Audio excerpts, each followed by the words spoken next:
They had watched the war unfolding in the east of Mosul, rejoicing at the news that it had been recaptured. But as Iraqi forces advanced west, ISIL fighters retreated among them. Bilal says she and her neighbors were besieged. The fighting intensified. There was no food and no help except for one another. We were bombed from all sides. There were mortar rounds, but we don't know if they were being fired by the army or ISIL. We all stayed together in one room. It was petrifying. There was constant shelling and intense bombing from the air. The house was trembling as if it was an earthquake. The strikes were so powerful. Her son, already disabled, was injured by a mortar shell. When the army approached, ISIL kicked us out of our home. To escape, we went from one block to another. We hid in houses. Sometimes we were up to 90 people under one roof. All the patients here are from western Mosul. It has seen the toughest fighting yet.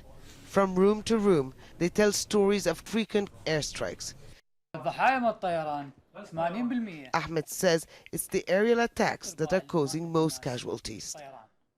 This man's story is the most heart-wrenching. He was in his house with his 8 children, his wife, and members of his extended family. In total, they were 22 when it was hit by an airstrike. Everybody died except for him, and he stayed under the rubble for about 5 days before he was rescued. His face is burnt, one leg and one arm are broken. A relative tells us he still hasn't realized that he lost everything, family and home. There is no liberation without destruction, says Saad.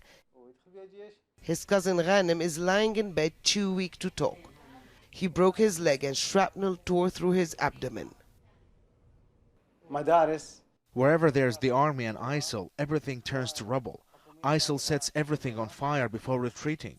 Schools, clinics, government buildings, private homes, cars, all went in flames. Ghanem's wife is not far away in the female ward.